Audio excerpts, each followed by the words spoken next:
和はトピックを選んでそれについて話す。が含む格助詞は述語に必要な情報だから言う。がを含む格助詞和とがの違いじゃないんですか？今までそういう考えの人はこういうフローチャートだと思う。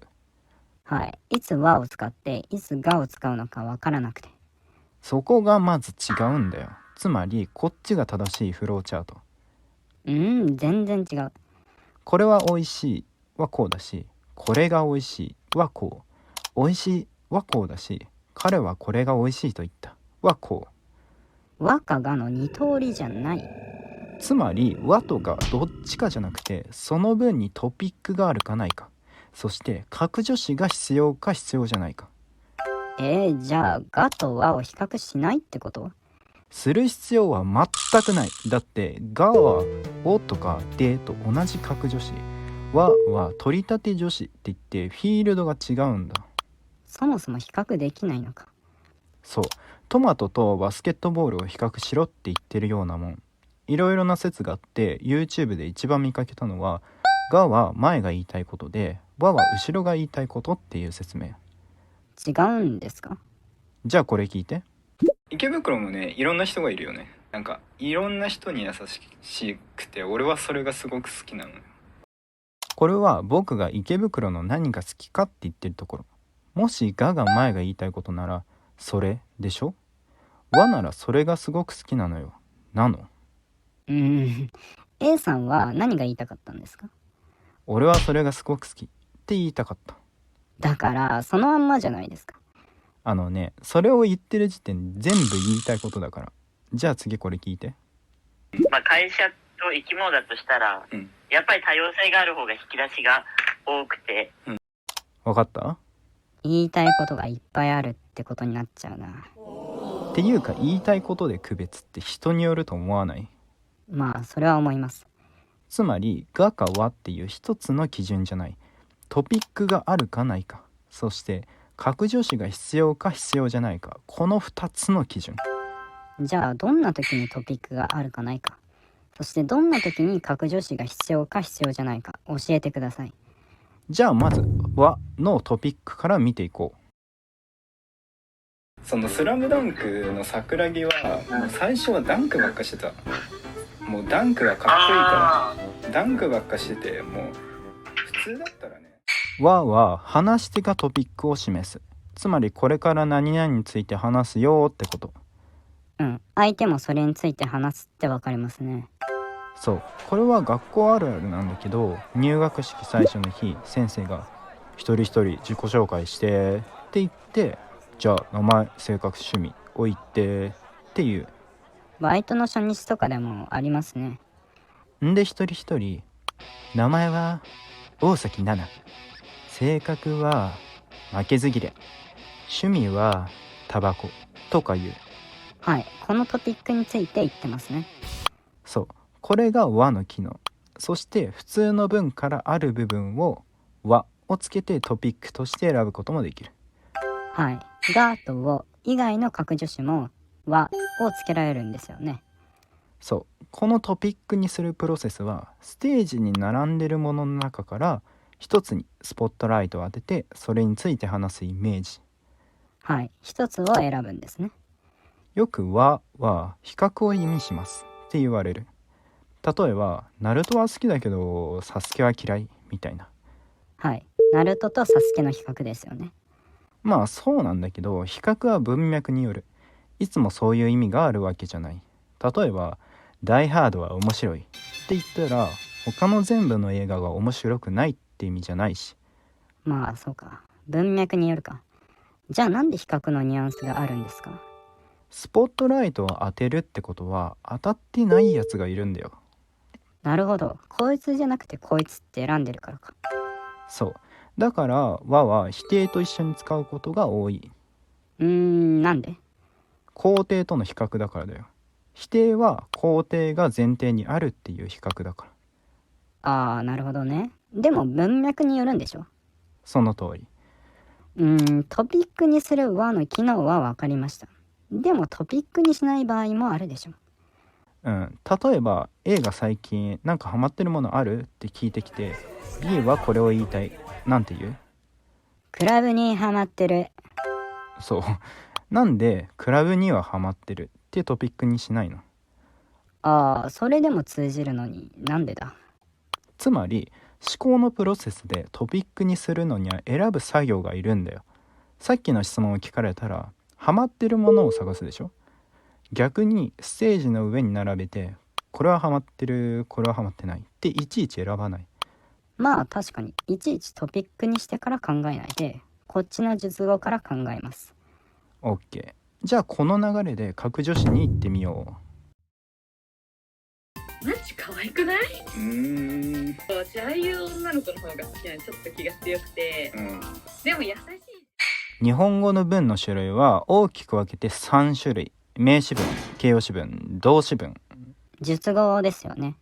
そう、日本語はこの述語が一番大事。なぜならこれがないと文にならないし、もっと言うとこれだけでも文になる。そしてこれは日本語の最重要ルールの一つにもつながってくる。最重要。それは言わなくてもいいことは言わない。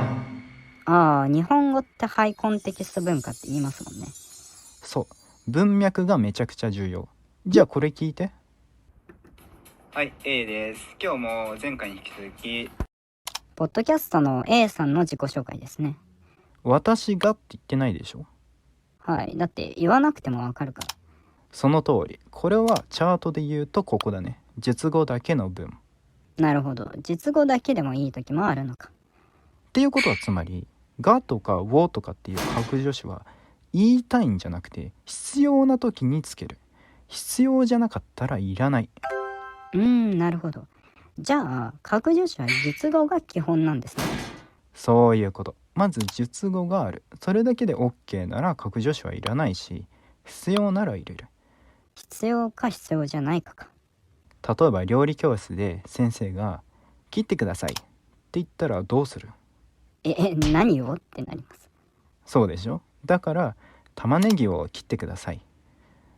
何々をが必要だからか。そう。ワンピースで誰が好きですかって聞かれて好きですって答える？いや、意味わからん。誰がってなる。そう、必要。エースが好きですってなる。なるほど、必要だから言うのか。でもエースは好きですは言えますか？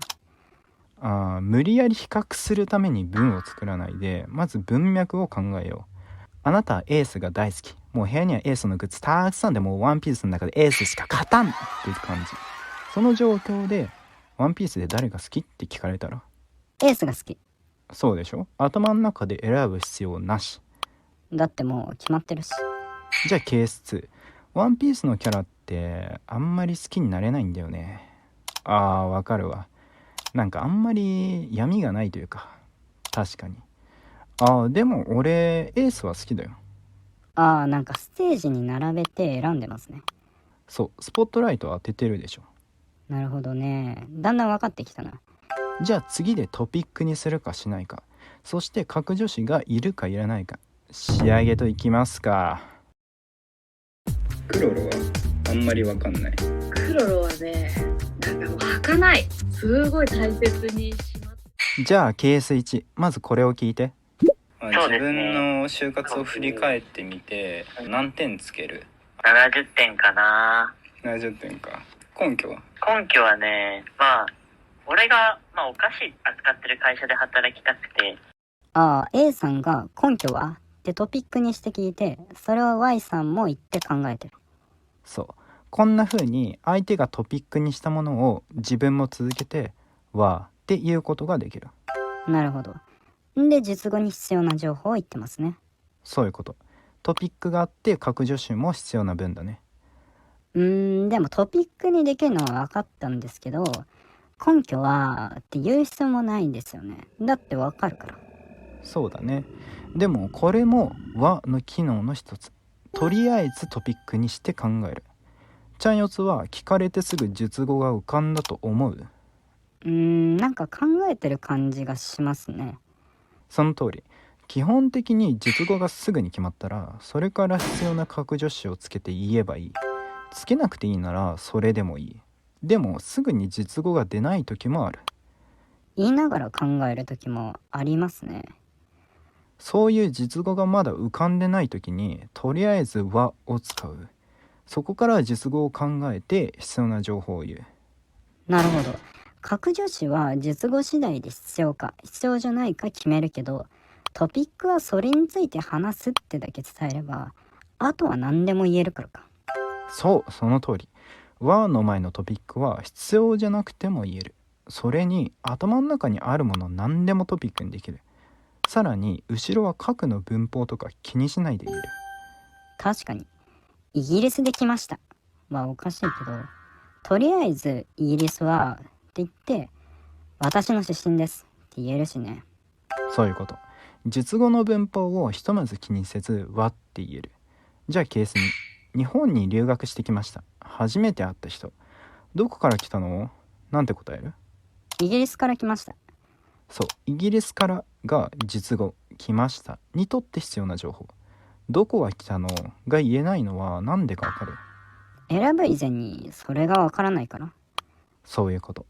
でも出身はって聞けるのはなんでかわかる？ステージに乗ってるそれをトピックにして聞きたいからでしょ。そういうこと。じゃあケース3、 A が今度の休みに北海道でグルメツアーか京都でお寺ツアー、どっちの方がいいって聞いてきて、 B がお寺マニアだったらお寺ツアーの方がいい。OK。 じゃあちょっと選んでるとしたら、北海道はずっと行きたかったし、でもやっぱお寺の方が見たいな。もういいね。とりあえず北海道をトピックにして述語に必要な情報を言ってるね。じゃあケース4、生まれてから雪を見たことがない B、 北海道に旅行しに来て初めて見た。ああ、雪が降ってる。そうだね。ステージの上の雪、雨、氷、霧、あられとかから選んだ。いやいや、そんな必要なかったです。はい、もう完璧。以上。またねー。